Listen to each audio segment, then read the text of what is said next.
Hello, I am host Eric, and this is Talking with Famous People. And with me today is a gentleman who has been blessed with the fine name of Romulus. And I don't know how to pronounce your last name, so I'm going to let you pronounce that. The last name is Cerrone. Cerrone, okay. That Yes. was one of 4 or 5 different possible pronunciations that I came up with. So, okay. Romulus, and you point out some really interesting things in a comment on one of my face-palmingly ill-advised videos on socionic type relations, in which I uncharacteristically enthused vocally about how exactly right it was, only to discover I had the wrong types. So you were nice enough to correct me and also to provide a lot of insight on these relations things. And it seems to me like you've probably looked into it a lot. Is that the case? Yeah, it's one of those things where sometimes when you find an applicable thing in the real world, you kind of just start latching on and looking it up. And so, I've ended up researching a lot of this stuff pretty hardcore. So. It was one of the rabbit holes that you fell down, right? Yeah. Oh, for sure. Well, so tell me about. First of all, I apparently not only did I have the type wrong, but after reading your comment, it occurred to me that I had the nature of the supervisor-supervisee relationship wrong as well. Can you explain that better than my botched, half-assery? Sure. I guess at least for me, and I guess the easiest way for me to explain it would be to kind of generalize it to kind of encompassing all types, so that when you really hone in on the specific types that you're working with, it easily translates. So, in the case of supervisor-supervisee relationships, you usually have, or the way it works is that you've got the dominant function of the supervisee, which in our case for ENTPs would be extroverted intuition, is very strongly present in the supervisor as well. So they don't use it to the same proficiency as we would, but it's still, it's their secondary function. So they're getting a lot of use with it as well. And where the difference is, in the supervisor's case, their dominant function is going to be one where the supervisee is at their weakest. It's literally in their blind spot where they can't see anything that's going on there. So then our supervisor would be SINE.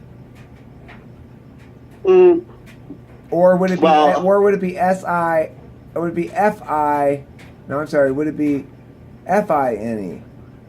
It would be FINE. It's FI is one of those things where it's just like not on our radar. Right.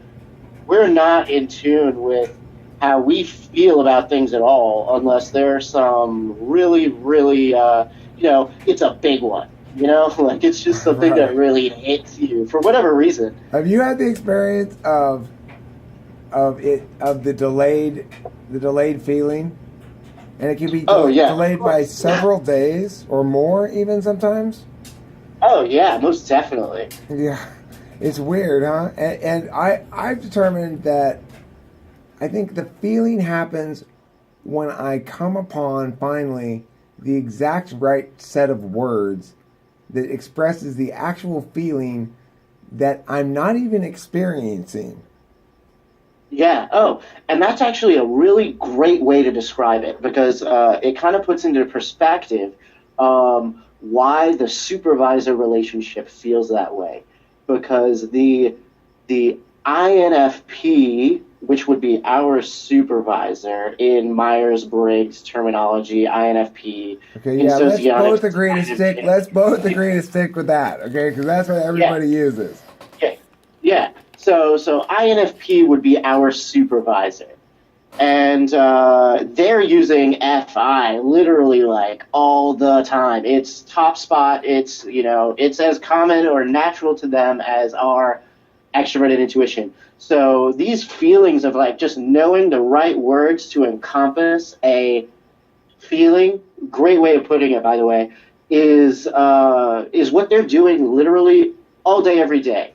Okay, So, hold on. yeah, I want to stop you right there because this is in direct contrast to something that Mega Bro said that resonated with me as true, and I want you to help me determine which of these exclusive ideas is correct and which is not. So what you just said right there, say that again about the putting into words thing, which was, or let me rephrase it and see if I get it right. Okay, it's basically that that if you lead with FI and then follow with NI, you're going to be spending your day processing those emotions into some functionality in which they get expressed in some way. well, No.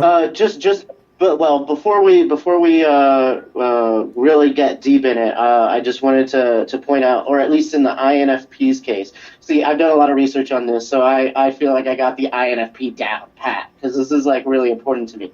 But the INFP is leading with FI, and then they're following it up with NE. So that's something that we get a lot about. Okay, So NE. is what they're working with. NE, right? Yeah. Okay. For some reason, I thought it was thinking NI.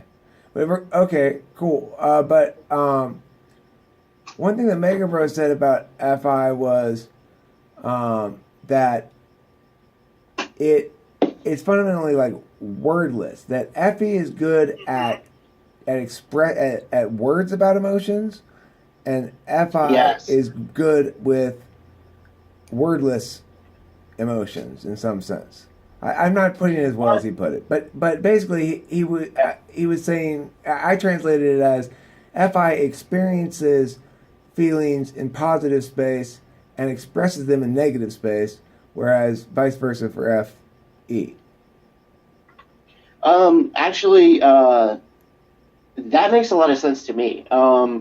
As being the same type as you, I have just as much of a difficulty wrapping my head around this concept as you do. But just from doing research, the way I feel it makes the most sense to me is FI is kind of like a map to your emotions. Like if you look at emotions like colors, it's like we only understand very basic colors like red, blue, green, common things. Where they're looking at such a huge palette of like magenta, burgundy. There's so many more different shades than we even comprehend. It's like when you said right there, a map to your emotions, what you're really saying to our ears is a map to your non-audible sound frequencies or non-visible color range is a perfect way to put it. The analogy you made there, because I said this one time at the psychologist when I was in marriage counseling. I was like, well, I don't really quite, to be perfectly honest, I don't understand what love is, and I don't understand what exactly that is. And he's like, I know you don't. That was his response. I know you don't. I'm like, that doesn't mean I'm not capable of loving people because I don't know what it is. Nobody's given me an adequate definition of it. Yeah, and actually, that sort of conversation is exactly the sort of thing that I feel like I experience when I talk to my INFP supervisor.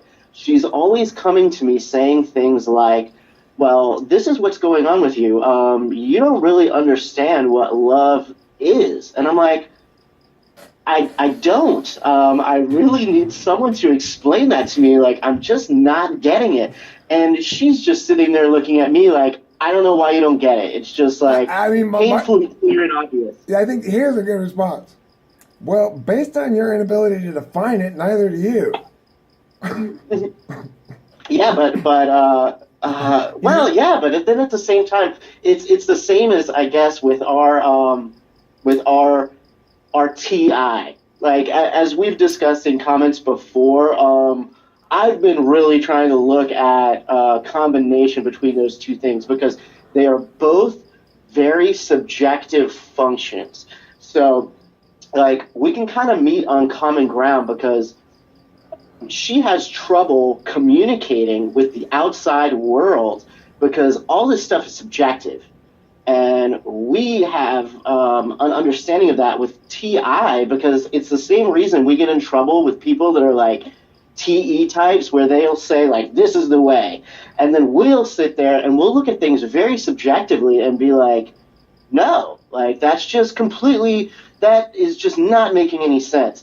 But to the outside world, they're looking at us like, why do you have to, like, where is your information coming from? And we don't really understand the subjective nature of our thought.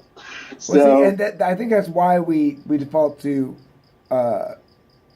my position on any is that it's a disrupt function, right, where you default to seeking vulnerability when you enter into things. Why would one default to seeking vulnerability? Well, because it's a lot safer and easier to find what's wrong with what's in front of you than it is to provide the meaningful alternative. And so, and the best way to provide alternatives is to provide a lot of different alternatives and not have to commit to any of them, right? Yeah.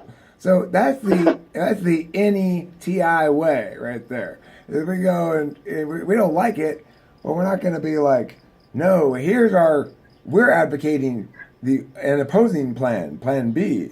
We go, no, your shit's stupid. Well, actually, there's a lot of shit that would be better than that. Yeah.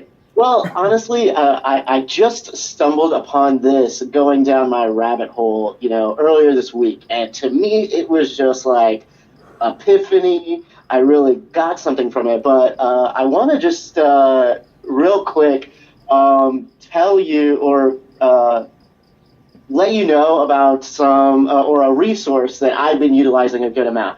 It's called Personality Hacker. Are you familiar with that YouTube channel or?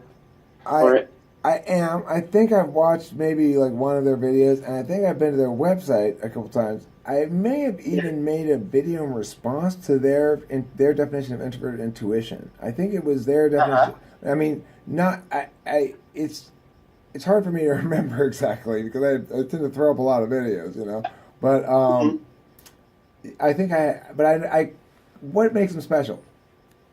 Well, okay, so I was visiting their podcasts because I really found that they have hundreds of podcasts. Like as far as an ENTP goes, there's a lot of information that you can just sit there and if you're interested in the concept, you can just dive right into that rabbit hole and find all sorts of good resources.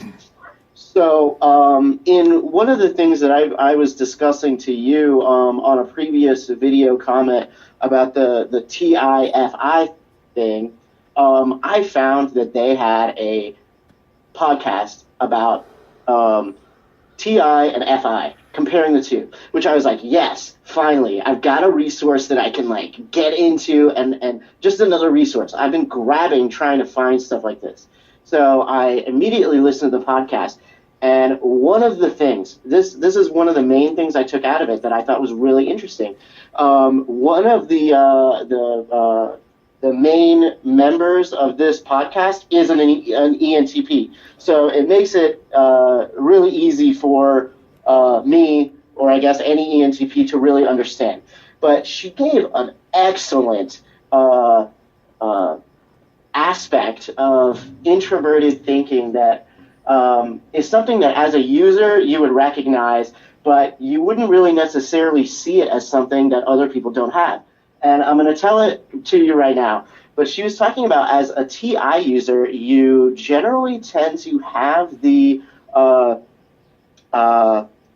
ability to unconsciously categorize what people that you're talking to, what information you can trust them on and what information you can't. Like, as an example, like when I go to your YouTube videos, I know that for the most part, you can be very well trusted to explain a Myers-Briggs concept very thoroughly. I mean, obviously, people are going to get things wrong here and there, so that happens. But for the most part, to me, you've proven yourself capable in being a good resource for that information. Now, if I were to rely on you on maybe timing or telling me how long it takes to get somewhere or like something like that, whatever you say, I'm going to take with a grain of salt. And we judge people based on that pretty much subconsciously. Like, and it doesn't even really affect their character at all. Like you being maybe a late person or not having a good handle on time doesn't say anything about your character. It just says to me, I don't really want to ask him like, how long it's going to take to get here or there because his information is not going to be accurate. Or what's a good strategy to keep track of your mail and pay your bills and stuff, Eric? I'll come up with a million ideas. Yeah. Not all will be good, or some of them will be good, I'm sure, but I'll have no idea which ones they are. Or even if I do, it'll be impossible for me to implement them. Yeah, so it's kind of one of those things where as a TI user, you don't even realize that you're doing it, and other people don't realize that you're doing this either. So you'll, like with my INFP friend, like when it comes to me having a question about someone's motives or someone's emotional state, I'm going to take everything she says about that matter as if it's gospel. But when it comes to her saying something about, the same sort of thing, like paying bills and doing that, like I'm not going to take her opinions on that very seriously. So I might even end up tuning it out and just be like, you know what TE users would I don't need do to ask that? that question? Is the implication that TE users don't do that? Well, no, not really, because when you think about TE, it's more of an effectiveness thing. It's more about getting the job done, and the idea of knowing which people are good with what kind of information is a very subjective thing. Like no one's gonna be able to understand as well as I will what people I can trust with certain areas of data, Right. Like, so it kind of like we take it for granted, but a lot of other types just like don't have a handle on it. And that's why we get very frustrated when we're talking to people and we're like, you don't see that like this person doesn't have any idea what they're talking about? Like, oh my God. You don't see. Dude, see that this expression, right? Okay, listen. They don't know what the fuck they are talking about. How many times do you find yourself saying that to somebody, referring to some third party, and they're relating to you something? Well, Jane said blah blah blah, and you're like, well, Jane doesn't know what the fuck she's talking about, and that should be obvious to anybody. Right? Yeah, and we totally take it for granted, but reading or hearing her talk about that was just like, I was like, yeah, absolutely. Like, I didn't even realize that other people weren't doing that. But to me, that's just something that, like, I don't understand how the rest of the world isn't, consciously vetting information based on where it's coming from, how reliable the source is, where that source is reliable, and stuff like that. I want to stress that, from my perspective, that unconscious ability to distinguish good data from bad is not simply tied to the individual you're talking to. It's tied much more strongly, for me anyway, to the symbology that is used to present it, which is to say that I don't view source authority as a particularly strong warrant, right? It's not a good reason to prefer one course or one argument over another. But I do recognize um, legitimacy. I do recognize this quality of legitimacy of data, but I think it's cued by things a lot more subtle than the authority of the individual presenting the data. I think it's cued more through the presentation of the data rather than through the individual presenting it, and through actually the content to a certain extent if it's revelatory about its trustworthiness. Well, but I want to point out one thing that because I feel like we wouldn't readily see it because it just is so natural to us. But you have to understand that that's like one of the ways we approach the world. Like we're not even really trying to do any of that. We're literally going through life constantly on a search of good information. Like, where is this good? Where is it bad? Like, where do things start breaking down? And we pretty much approach our entire world in the way of what information is good, what information is bad. But see, here's and the thing, other though, types aren't doing that. But let's look. The thing is, Yeah. it may be the case other types aren't doing it, but I'm saying, I think I'm much more actively conscious of the fact that I'm doing that, which is to say, I'm aware that I'm engaged in an adversarial relationship with ideas on an ongoing basis because of my job, in large part, right? Yeah. So because I'm a debate coach, I end up thinking about things in terms of their argumentation vectors all the time.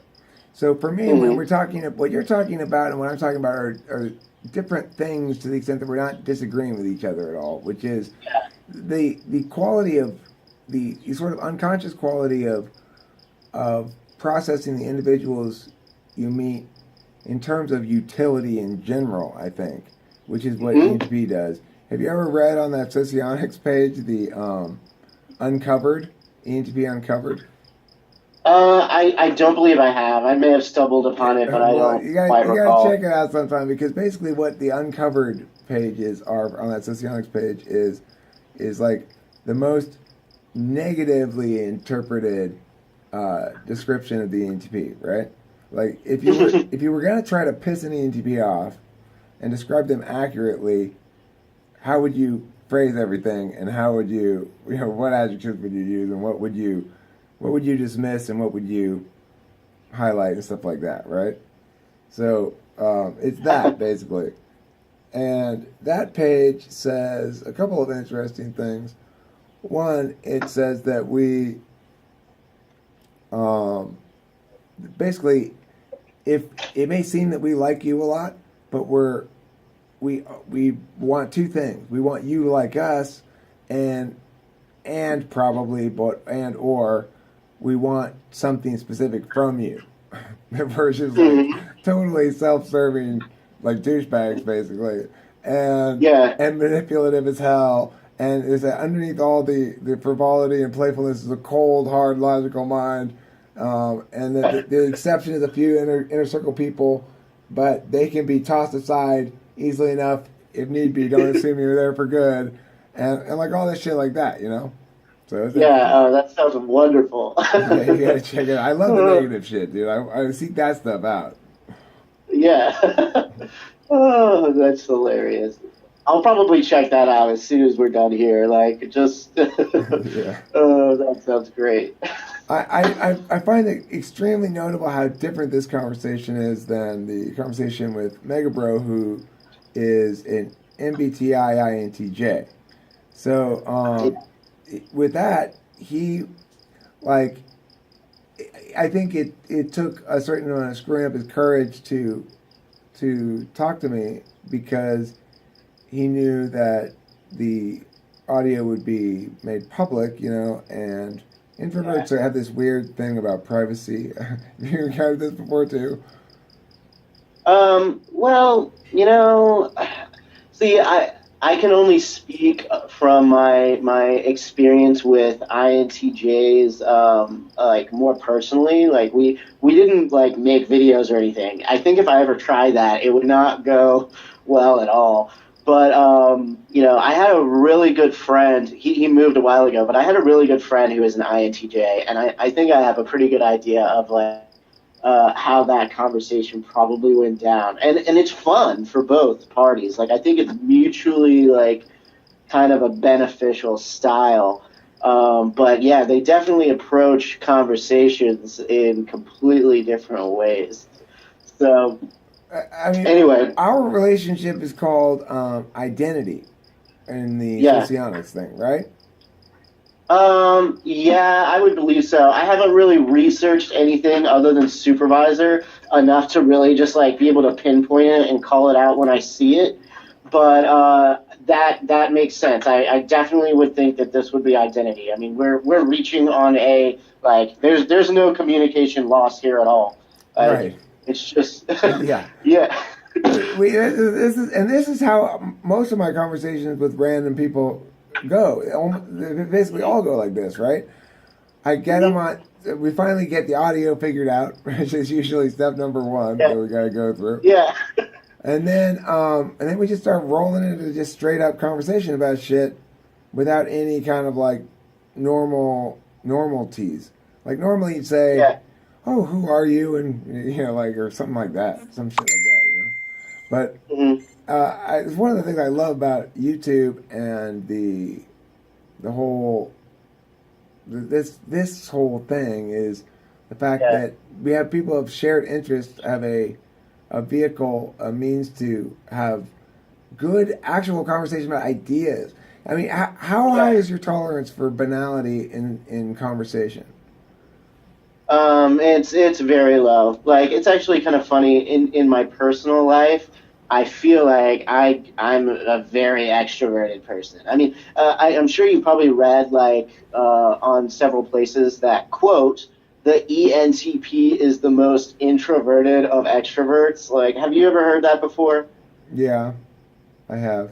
Like, and I think it's funny because I mean I can kind of relate to that because at work I'm very like I don't communicate with people. Like I'm pretty sure a lot of people at work probably think I'm an asshole because I don't engage in any of the stupid trivialities. Like I'm there to get my job done, and when somebody comes up to me and they start trying to tell me like what they did over the weekend or like all this stuff that I really don't care about. I'm like, hey, I'm here to do my job. Like this isn't my free time. Like I'm focused on what I'm doing. Like I don't have time for nonsense. Like I don't say that because then I would have no friends at all.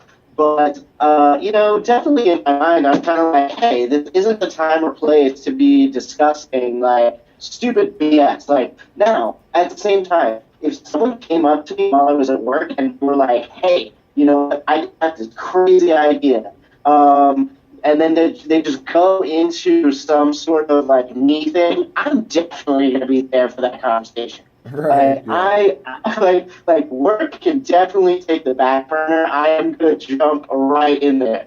Can I pause you for one but second? Can I pause you for one second? Your audio is coming out really like I don't know what the word is, but the visual equivalent is pixelated. It's sounding super like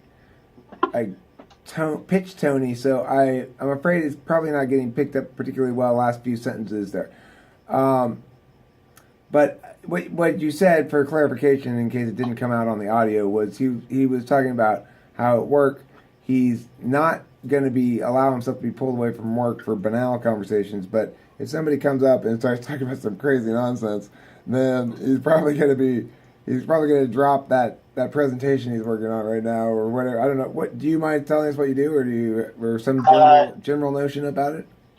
Yeah, sure, because it doesn't really it doesn't really impact me. I'm not like private about it, but I work as a buyer for a ship company. So basically, I'm buying spare parts for ships. So I mostly just sit at my desk and buy things, which whatever. But Right. it doesn't require a lot of communication. Now, is this consistent with some deeply held enthusiasm for nautical matters that you have? Well, I went to school for nautical reasons, but like, I mean, if you really want to look at it, You went to school for nautical reasons. Now, that is a sentence you don't hear very often. yeah, that's quite funny. But I wanted to be in the military growing up, so I went to a nautical school with the intention of going in the Navy. And then, in a very typical ENTP fashion, I did not apply myself properly and kind of got bored with the whole life, like prior to graduating. So I ended up leaving the school. I got a degree in political science afterwards, like wanting to pursue politics. And then I was like, yeah, I don't really like this either. So what ended up happening was like all the connections that I made and friends that I made at the nautical school, I ended up finding myself back in there career-wise. So that's where I ended up Buying working shit for for ships. nautical research. Hey, listen, hold on a second, Mister Shit Buyer of Ships, Shit Buyer for Ships. We're gonna stop this video and start another one. There's gonna be about a 1 minute pause, or not for the viewer, but for us, 1 minute stop because I'm nearing my max on the phone per video.